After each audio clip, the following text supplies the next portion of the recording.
आज से लगभग 6 करोड़ 60 लाख साल पहले धरती आज ऐसी बिल्कुल नहीं दिखती जैसी हम जानते हैं। ये क्रेटेशियस पीरियड का आखिरी दौर था। एक ऐसी दुनिया जिस पर नेचर ने अपना सबसे मैग्निफिसेंट और सबसे खौफनाक एक्सपेरिमेंट किया था। The dinosaurs.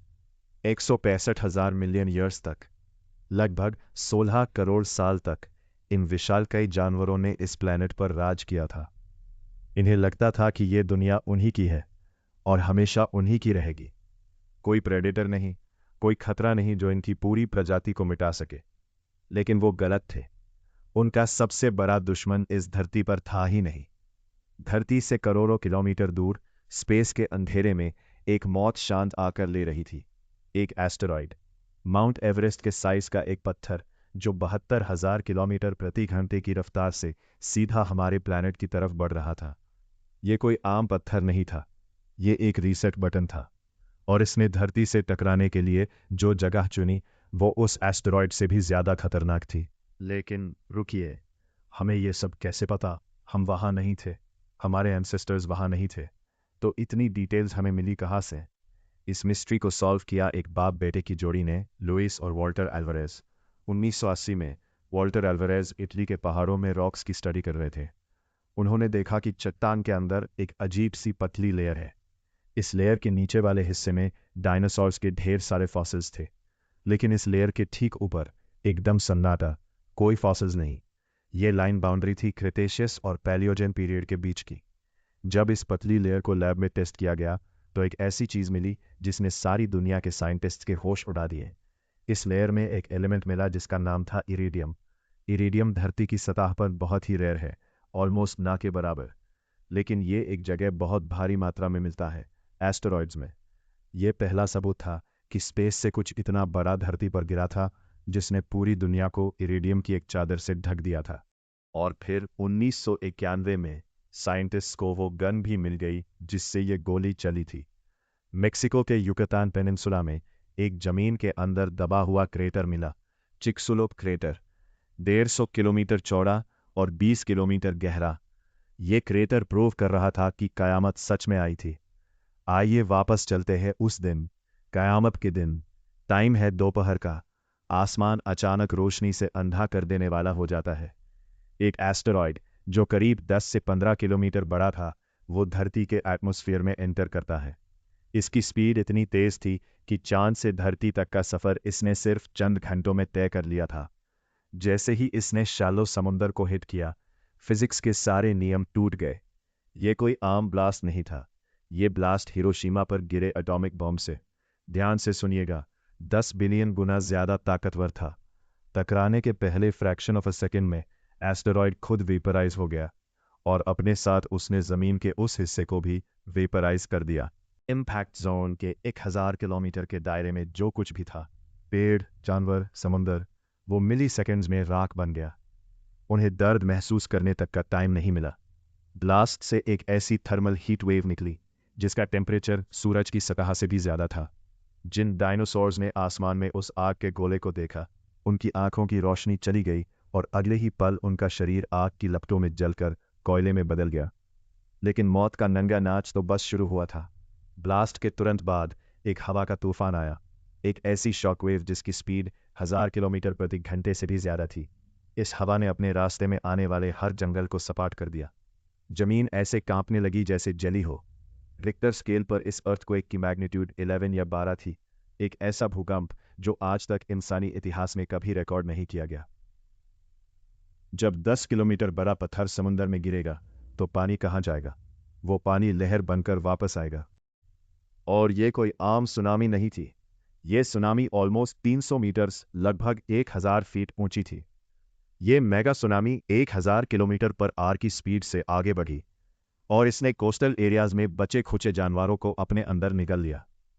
नीचे पानी की तबाही चल रही थी, लेकिन असल खतरा आसमान से आ रहा था।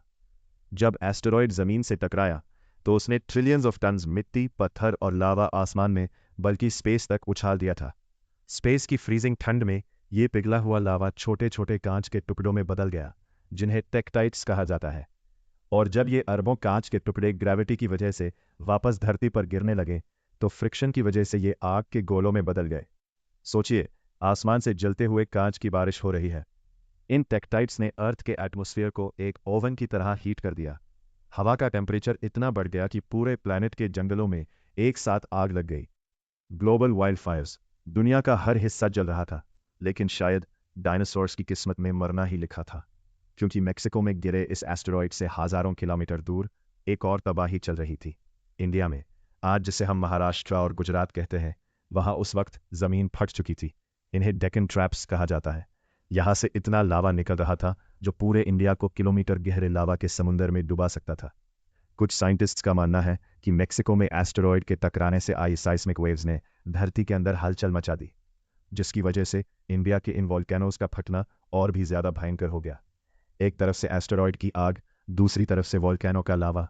लेकिन असल विलन ना एस्टेरॉयड था, ना सुनामी और ना ही लावा। असल विलन था अंधेरा। जिस जगह एस्टेरॉयड गिरा था वो चट्टान सल्फर से भरी थी। इम्पैक्ट की वजह से आसमान में इतना सल्फर, कार्बन डाइऑक्साइड, राख और धूल उड़ गया कि उसने धरती के चारों तरफ एक घना ब्लैंकेट बना लिया। और फिर सूरज गायब हो गया। ये अंधेरा 1-2 दिन नहीं, सालों तक रहा। धरती पर अचानक से एक न्यूक्लियर विंटर आ गया। जो दुनिया सुबह तक गर्मी से भरी थी, वो अब फ्रीजिंग पॉइंट से नीचे चली गई। इस अंधेरे में फोटोसिंथेसिस रुक गया। सूरज की रोशनी के बिना पौधे और जंगल कुछ ही हफ्तों में मर गए। प्लांट ईटर्स जैसे ट्राइसेराटॉप्स का खाना खत्म हो गया। जब हर्मीवोर मरे तो मांसाहारी जैसे टीरेक्स ने पहले मरे हुए जानवरों को खाया, फिर एक दूसरे को खाया, और आखिर में वो भी भूख और सर्दी से तड़प तड़प कर मर गए। इनका साइज, जो इनकी सबसे बड़ी ताकत थी, वही इनकी सबसे बड़ी कमजोरी बन गया। एक 10 टन के टीरेक्स को जिंदा रहने के लिए हर दिन किलोज मांस चाहिए था, और इस नई दुनिया में खाना बचा ही नहीं था। करीब 75% सारी प्रजातियां इस ग्रह से हमेशा के लिए मिट गई। 165 मिलियन ईयर्स का राज सिर्फ एक दिन में शुरू हुई इस चेन रिएक्शन से खत्म हो गया। क्या सब कुछ खत्म हो गया था? क्या जिंदगी हार गई थी? नहीं, लाइफ हमेशा कोई ना कोई रास्ता निकाल लेती है।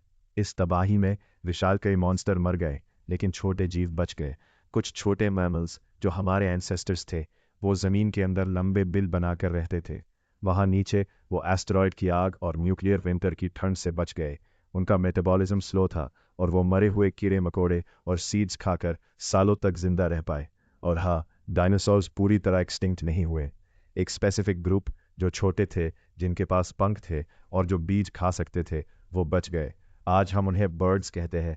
आपके घर के बाहर उड़ने वाला कबूतर एक डायरेक्टली इवॉल्व डायनासोर है। सालों बाद आसमान फिर से साफ हुआ, सूरज की रोशनी ने वापस धरती को चूमा। लेकिन ये दुनिया अब बदल चुकी थी। ज़मीन खाली थी। अब यहाँ टीरेक्स का खौफ नहीं था। ये खाली जगह उन छोटे मैमल्स के लिए एक इनविटेशन था। उन्होंने बाहर निकलकर इस दुनिया पर कब्जा करना शुरू किया। एवोल्यूशन के चक्कर ने रफ्तार पकड़ी। वो छोटे चूहे जैसे जीव इवॉल्व हुए। उन्होंने आकार बदला, दिमाग बदला। वो पेड़ों पर चढ़े, और फिर एक दिन वो अपने 2 पैरों पर खड़े हो गए। अगर आज से 66 मिलियन ईयर्स पहले वो एस्टेरॉयड थोड़ा सा भी अपनी दिशा बदल लेता, अगर वो समुंदर के बजाय किसी डीप ओशन में गिरता, तो शायद मौत का वो अंधेरा नहीं छटा। अगर वो एस्टेरॉयड नहीं गिरता, तो शायद डायनासोर्स आज भी जिंदा होते, और हम इंसान कभी इस धरती पर पैदा ही नहीं होते। इंसानियत की पूरी कहानी, हमारे सारे सपने, हमारी सारी साइंस और हमारा पूरा वजूद उस एक दिन, उस एक टक्कर और उस एक भयानक मौत का कर्जदार है। डायनासोर्स का अंत ही हमारी शुरुआत थी। ऐसी ही इंटरेस्टिंग स्टोरी सुनने के लिए लाइक, शेयर, सब्सक्राइब करना ना भूले।